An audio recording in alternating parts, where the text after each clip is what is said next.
The rhythmic click of Lena Carter's fingers danced across the calculator keys, filling the quiet of her small apartment with a steady hum. It was nearly 5 p.m., and the soft golden light of a South Carolina spring sunset spilled through the blinds, casting long shadows across her desk. Her home office, modest and meticulously kept, smelled faintly of coffee and printer ink. She leaned back in her chair, eyes scanning the final line of a year-end report for one of her clients. Just one more adjustment, she thought. Then she'd have to leave. Eli was waiting. "Mom, aren't you done yet?" Lena looked up to see her 10-year-old son peeking into the room, clutching a notebook in his hands. Eli's tousled chestnut hair caught the light as he stepped into the doorway, his blue eyes wide with curiosity. He looked so much like his father, it still took her breath away sometimes, though the resemblance was where the connection ended. "Almost," Lena smiled gently, picking up her now cold mug of coffee. "Did you finish your homework?" Eli nodded eagerly and crossed the room to hand her the notebook. "I solved all the math problems, but I have a question about the Roman Empire. Did they really use concrete?" Lena chuckled softly, setting the mug down. "Yes, they did. And some of their concrete structures are still standing today." She tapped his nose lightly. "Give me 10 minutes, okay? I'll help you after I finish this report." He grinned and ran off, and for a moment Lena allowed herself to breathe. Life wasn't easy, not with the pressure of freelance accounting, no safety net, no partner to lean on, but it was hers. Hers and Eli's, and that was enough. Then her phone rang. The name on the screen made her chest tighten. Martha Carter. She hesitated for a moment before answering. "Hi, Mom." "Lena, we need to talk about tomorrow night's engagement party," came the familiar sharpness in Martha's voice, brisk, clipped, never warm. "Tessa's bringing her fiancé. You'll be there, won't you?" Lena's grip on the phone tightened slightly. Her younger sister, Tessa, had always been the golden child, beautiful, charismatic, socially perfect. And Lena? She'd been the practical one, the responsible one, the boring one. "Yes," she replied, careful to keep her voice even. "I'll bring Eli too." A pause crackled across the line. "Well, I suppose that's fine," Martha said at last. "Just make sure he behaves. We don't want any disruptions during Tessa's special evening." Lena's jaw clenched, but she swallowed the words rising in her throat. "Eli's always well behaved, Mom. Still, you know how he gets when he's overexcited. Just keep him in check." Lena said nothing. There was no point arguing with her mother when her mind was already made up. Instead, she shifted the conversation. "So, what does Tessa's fiancé do?" "Ethan Bennett. He's an investment banker from a very respectable family," Martha said, the pride in her voice suddenly thick. "Graduated from Princeton. Cultured, well-traveled, handsome, everything a man should be. He's perfect for her." Lena let the silence stretch just long enough to be polite before murmuring. "Sounds impressive." "He is." Martha didn't seem to catch the irony. "Anyway, I expect you to be on time tomorrow." Click. The call ended before Lena could say goodbye. She stared at the blank screen, heart sinking beneath a familiar weight. In the hallway, Eli's voice called out again. "Mom, I'm going to pack my backpack for school tomorrow."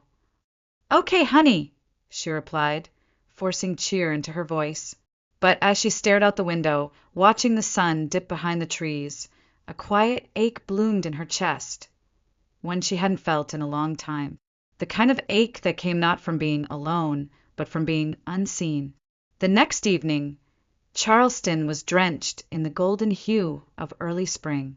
Magnolia trees bloomed along the sidewalks, their sweet scent weaving through the warm air. Lena stood outside the Carter family estate, a grand colonial-style house nestled at the edge of an old money neighborhood, holding Eli's hand a little too tightly. She hadn't been back here in over a year. You okay, Mom? Eli looked up at her with the quiet sensitivity he'd inherited from her. She forced a smile.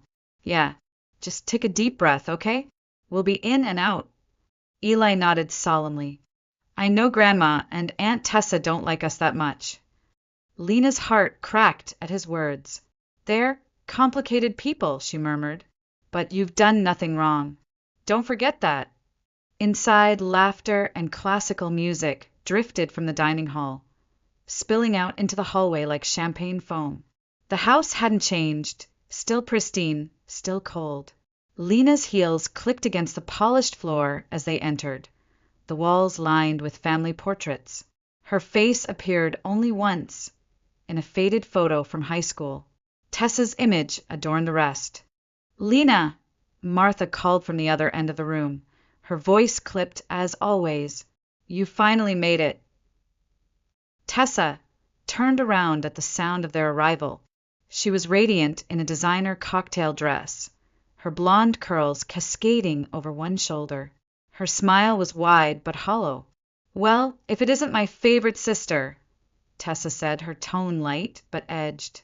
This must be Eli. You've grown. Eli stepped behind Lena slightly, offering a small, polite hi.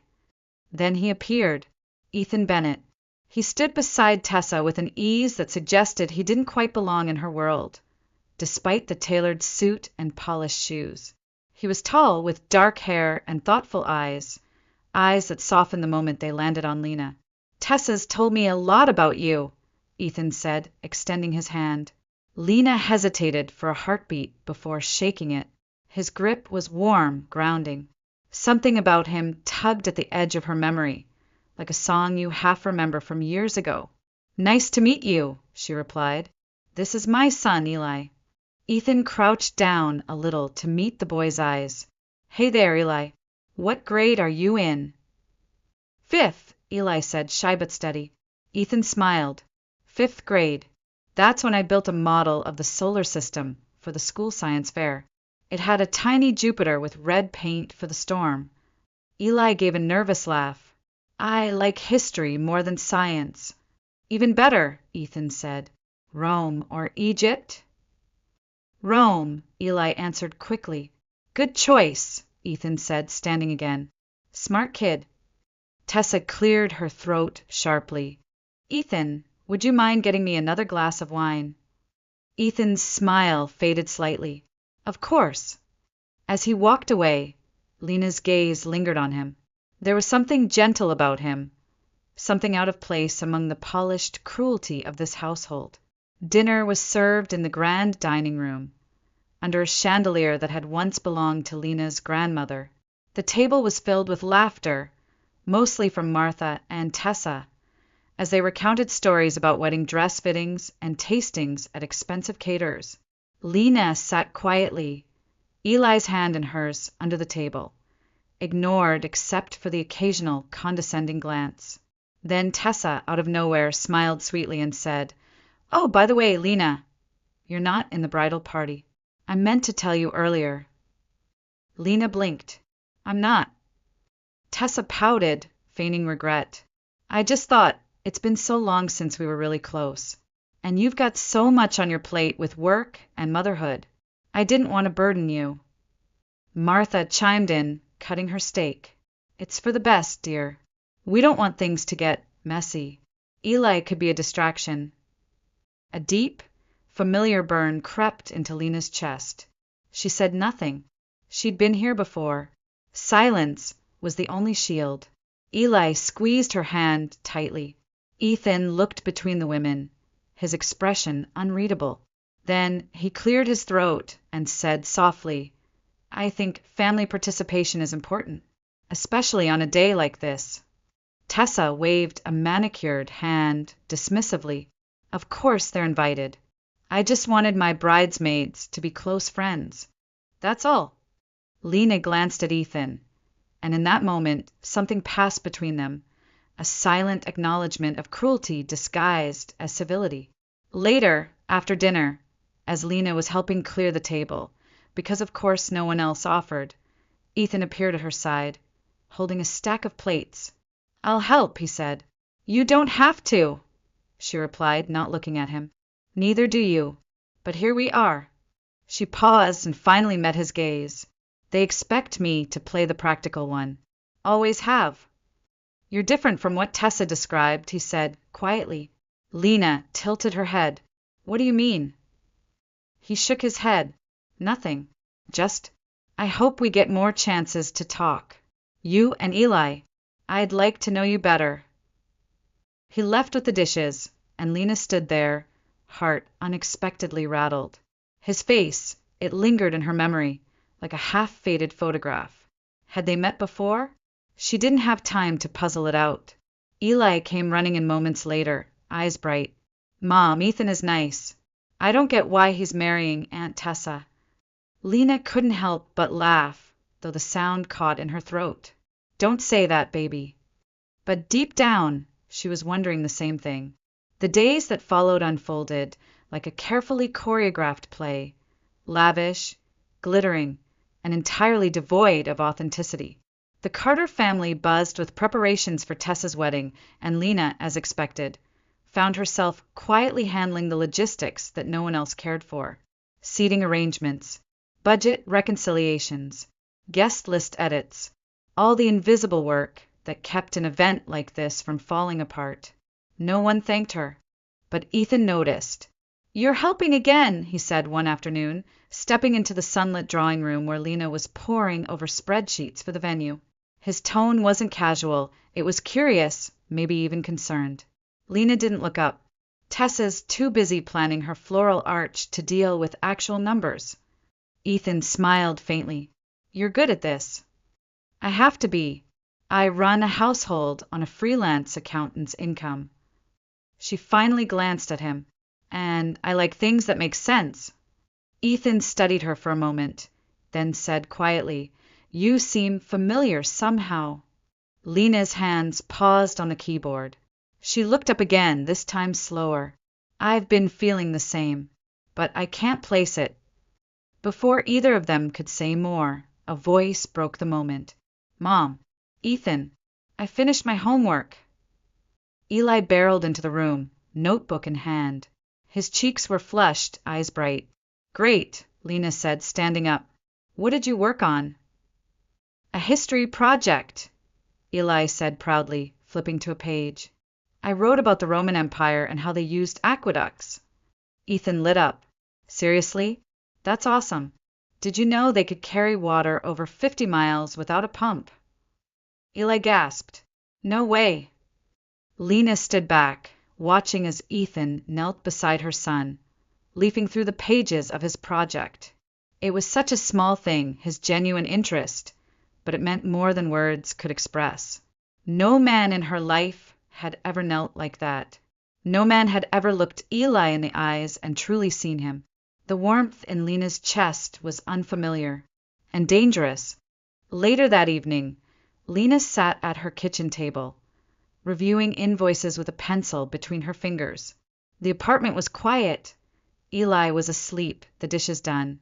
Her mind kept drifting to Ethan, to the way his eyes crinkled when he smiled, the ease with which he spoke to her son. She was pulled from her thoughts by a sudden buzz. Her phone lit up, Ethan Bennett. Her heart skipped. Hi, she said, voice cautious. I hope I'm not bothering you. No. Just finishing some work. I wanted to ask you something unusual. There was a pause. Would you consider being the maid of honor? Lena froze. What? I know Tessa didn't ask you. I asked her myself. She wasn't thrilled, but she agreed. Why? Her voice was barely above a whisper. Because it's wrong the way they treat you. And because I want someone real standing beside us. Not just a photo prop in a matching dress. Lena swallowed hard. I don't know if I can. I understand. I just thought you deserved the choice. After a long silence, she said, Thank you for asking. The next morning, her phone rang again. Martha. The venom in her mother's voice was immediate. Tessa is crying. What did you say to Ethan? Nothing. He asked me. I didn't push for anything. You always do this, Martha snapped. You always find a way to steal the spotlight. This is Tessa's moment. Lena inhaled slowly. I don't want her spotlight. I just want to support my family, if that's even what this is. Well, it's too late to back out now, Martha snapped. Just don't make yourself too visible. No one wants to hear about your struggles at a wedding. The line went dead. Lena lowered the phone and stared at the table, fists clenched. The familiar ache in her chest was back, deeper this time. But beneath it was something else, something harder, more defined. Not rage. Resolve. The morning of the wedding arrived dressed in soft gray clouds, as if the sky itself held its breath. Charleston was quiet in that sacred, suspended way only special days ever were. Lena stood in front of her mirror in the bedroom, smoothing the simple sky blue dress she'd chosen. It wasn't flashy. It didn't shimmer or cling or compete, but it was elegant in its restraint, and it was hers. Behind her, Eli sat on the bed, swinging his legs. He was already in his little navy suit, the one he insisted made him look like a secret agent. His tie was crooked. You look beautiful, Mom, he said, his voice soft. Lena turned, touched by the earnestness in his eyes. Thank you, sweetheart. Do you want me to fix your tie? He nodded, and she knelt, straightening it with practiced hands. Are you nervous? She asked. Eli shrugged. A little. But I don't care what Grandma says. You're the nicest person I know. Lena blinked hard and kissed the top of his head. Let's go, Agent Carter. The church was old, stone, ivy-clad, steeped in history. Its stained glass windows cast jewel-colored light across the pews as guests trickled in, all of them wrapped in perfume and designer fabric. Lena arrived early, holding Eli's hand, and tried to keep her breath even as she walked past familiar faces who looked at her like a smudge on clean glass. Inside the bridal preparation room, Tessa stood surrounded by bridesmaids in matching silk gowns, her own dress a masterpiece of lace and glittering crystals. She looked like a queen, and she acted like one, too. When Lena entered, Tessa barely glanced at her. Well, you made it, she said, voice clipped. Martha looked her over, lips pursed. That dress, it's very you. Lena didn't answer. She didn't need to. She wasn't here to impress them. The ceremony began with pomp and grace. Lena stood behind Tessa at the altar, her hands clasped gently in front of her. She could feel Ethan's gaze on her from time to time, calm and grounding. He looked nothing like a man about to bind himself to someone so hollow. When they kissed, it was brief, polite, practiced, and then came the reception. The venue had been transformed into a glimmering ballroom, candlelit and pristine. Guests mingled, champagne flowed, and the orchestra played something light and expensive. Lena sat at a corner table with Eli, both of them quietly eating, trying not to feel the stares that drifted their way like smoke. She was fine with being invisible. She had long since stopped expecting anything else. Until the speeches began. Tessa took the microphone with the smile of someone who lived for attention. Everyone, she began sweetly, thank you for coming today to celebrate our love.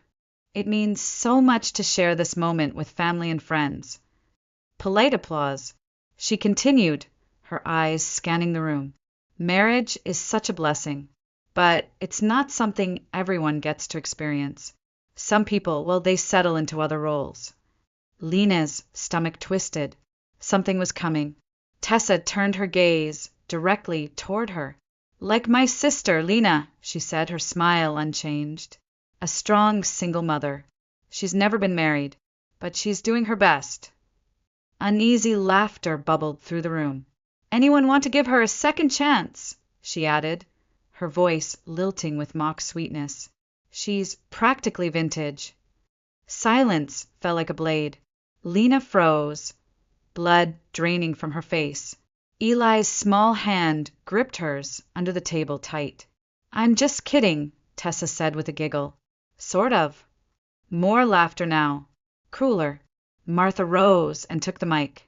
Our eldest daughter has always been so serious, So practical, she said with a forced laugh. But she's still useful.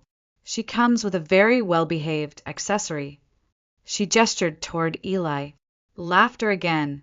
Louder this time, more confident. Someone clinked their glass. Eli's hand trembled in Lena's. She turned to look at him. His eyes shimmered with confusion and something worse. Humiliation. That was when she stood, slowly, deliberately. The sound of her chair scraping against the floor cut through the chatter like a blade. "Let's go," she whispered to her son. But before they could move, another sound stopped her. A chair scraping. Another figure rising. Ethan. He stood across the room, his jaw clenched, face flushed. Every eye in the venue turned toward him. Even the musicians faltered. His voice, when it came, was calm, but beneath the calm was something sharp, controlled, dangerous. "Ladies and gentlemen," he said, stepping toward the center, "today was meant to be the most important day of my life, and it is, but not for the reason you think." He turned slowly toward Tessa. Her smile faded. Martha shifted uncomfortably in her seat. And Lena didn't move. She didn't breathe, because something in Ethan's voice told her that the storm was just beginning. A hush fell over the ballroom, like the air itself had thickened. The glitter of chandeliers seemed suddenly harsh, artificial. Guests exchanged glances, half expecting Ethan to crack a grin and spin it all into a joke. But his face was still, sincere. Ethan turned to the crowd, his voice steady, slicing through the silence. "I want to say something about that speech just now, about what was said to Lena and to Eli." Martha straightened in her chair, her lips pursed in warning. Tessa took a step toward him, dress shimmering with each movement, her expression teetering between confusion and growing fear. "That speech was cruel," Ethan continued, "and frankly it disgusted me. Not because it was tasteless, though it was, but because it came from people I was about to call family." Gasps echoed around the room. Someone dropped a fork. Lena stood frozen by the table, one hand clutching Eli's, the other pressed tightly against her side, as if to hold herself together. "But I suppose now is as good a time as any to tell the truth," Ethan said, turning back to Tessa. His voice dropped to something more personal. "You said Lena never knew love, that she was alone, used. But the truth is Lena Carter saved my life." Tessa's mouth parted, but no words came. Ethan turned to the crowd once more. 10 years ago, my younger sister, Grace, was in her final months of leukemia. She was 24. The hospital was suffocating. The grief unbearable. My family was coming apart at the seams. And in the middle of all of that, there was this woman. He looked across the room, locking eyes with Lena. Her breath caught. She wasn't a doctor or a nurse. She was just there, every day, folding blankets, reading books out loud to people who'd stopped hoping, talking to families who couldn't talk to each other. She brought my sister comfort in the darkest weeks of her life. Lena's eyes widened as recognition hit her like a wave breaking on stone.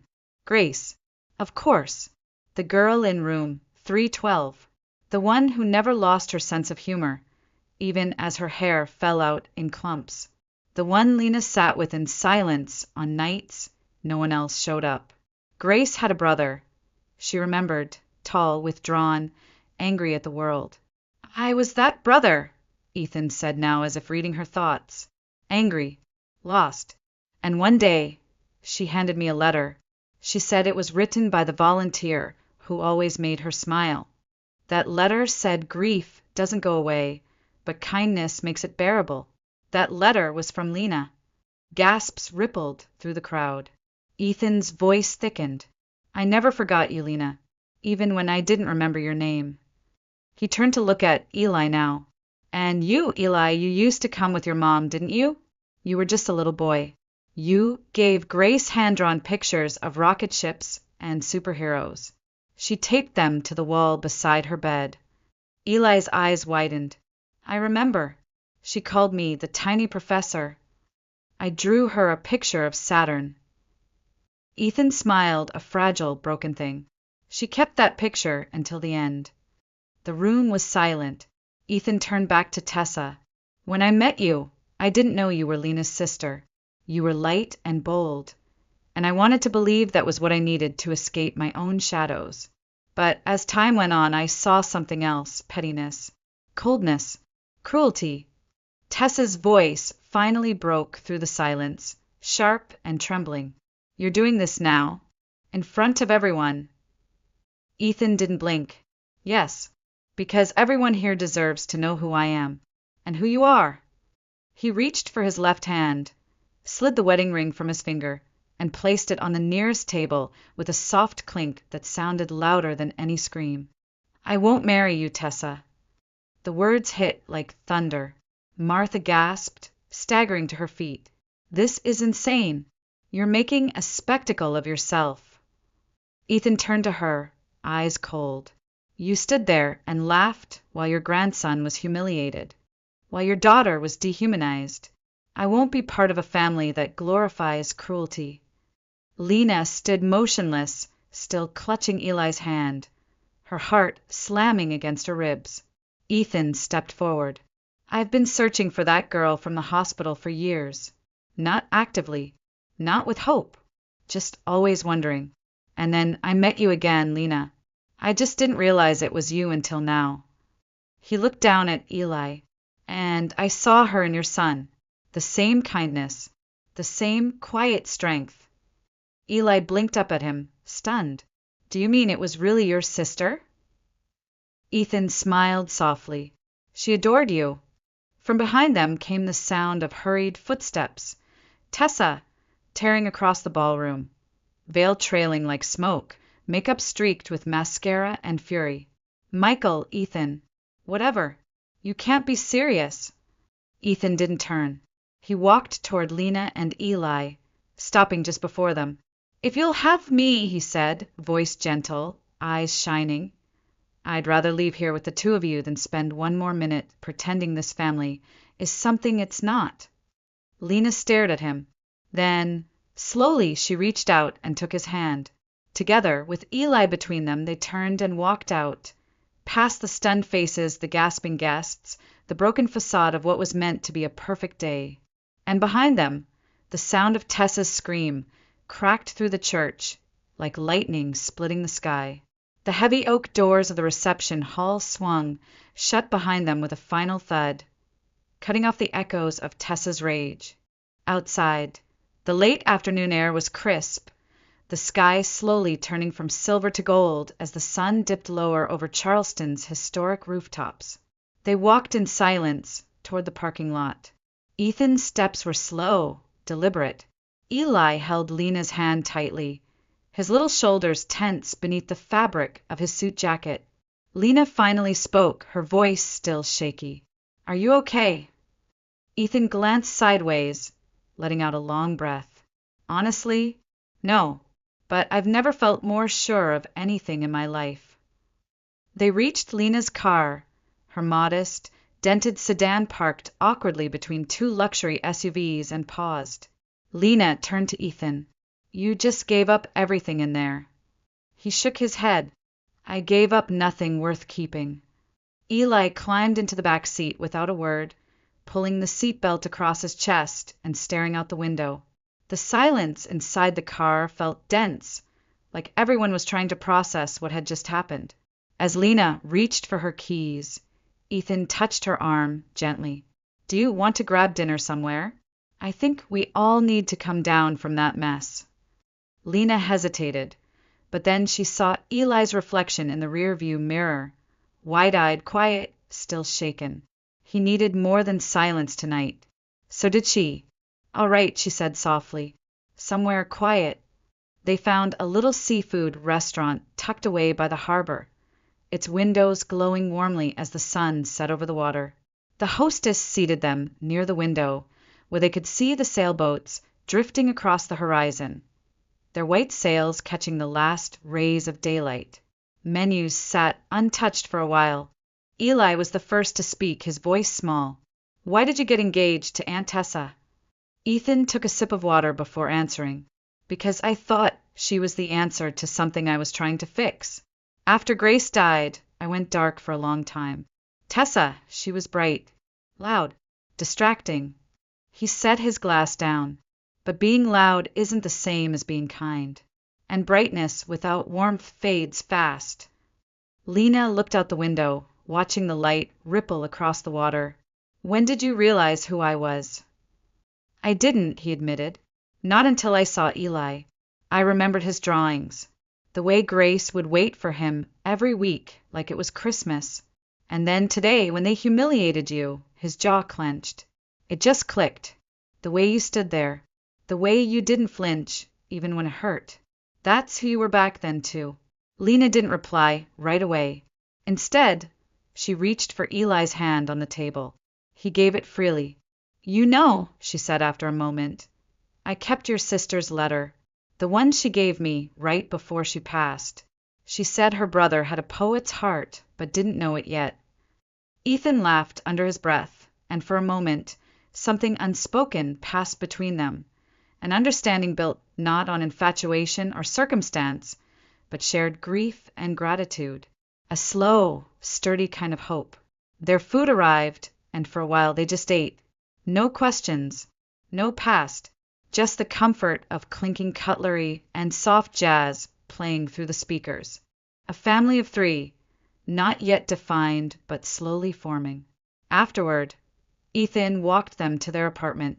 The street was quiet, lit by the warm glow of porch lights and spring lanterns hanging from balconies. Lena stopped at the doorstep and turned to him. Thank you, she said, for today, for everything. He looked at her with a kind of reverence. Thank you for saving my sister, for raising Eli into someone she would have adored. Lena hesitated, then smiled. Do you want to come by tomorrow? For coffee? Ethan's eyes lit up. I'd love that. Just then, Eli appeared in the doorway, rubbing his eyes. Are you going to tell me more about Grace tomorrow? Ethan nodded. Of course, buddy. I'll tell you everything. Lena stood in the doorway as he walked back to his car, watching him under the dim light of the street lamps. Just before getting in, Ethan turned back and gave her a small, certain smile. And in that moment, something shifted inside her. Not relief, not victory, peace. 3 months passed. Greenville bloomed under the early summer sun, and with it, so did Lena's life. Not in grand, dramatic gestures, but in the quiet, lasting ways that truly mattered. The little accounting business she had started, Carter and Bennett Financial Solutions, was growing fast, fueled by word of mouth and the kind of integrity clients remembered. Ethan helped her build it from the ground up, not just with capital, but with belief. Every time she hesitated, he reminded her, You've been building things alone for years. Now you don't have to. Their office was modest. 2 rooms above a bakery downtown, the scent of cinnamon rolls drifting through their open windows most mornings. Lena decorated it with soft gray walls, old books, and a small frame that held Grace's final letter. It hung above her desk, facing the morning light. Eli flourished. Now 11, he had grown taller, his steps more confident, his voice louder when he laughed. He had been voted captain of the school soccer team and even started tutoring younger students in history. When asked what he wanted to be when he grew up, he said, someone like Ethan. One weekend, the 3 of them took a drive to the edge of St. Helena Island. There, beneath the wide South Carolina sky, tucked away in a quiet family plot shaded by moss-draped oaks, lay a simple gravestone. Grace Bennett, beloved daughter and sister, loved beyond years. Fresh flowers had already been placed on the grave. Ethan knelt and gently arranged them again. Lena stood beside him, one hand resting on Eli's shoulder. I kept my promise, sis, Ethan whispered, voice catching slightly. I found the girl you told me to look for, the one with quiet strength and too much heart. Lena knelt beside him and took his hand. Eli placed a smooth, white stone atop the grave, his own tradition. It was a small thing, but Grace would have understood. She always did. I still feel like she's watching over us, Eli murmured. She is, Lena said softly. She always has been. Behind them, the sun slipped lower on the horizon, casting long shadows across the grass. Far from this peace, in a sterile luxury apartment in uptown Charleston, Tessa Carter was packing. The wedding disaster had made headlines. Runaway groom leaves bride mid-vow had trended online for nearly a week. Sponsors pulled out. Friends disappeared. Her once coveted invitations went unanswered. Every few weeks, she tried to call Lena. She left long voicemails, teary apologies, rambling regrets. But Lena never answered. The hurt had gone too deep, had been sharpened over too many years. Some bridges didn't burn. They simply dissolved. And Lena? She didn't need to burn anything down. She had outgrown the whole battlefield.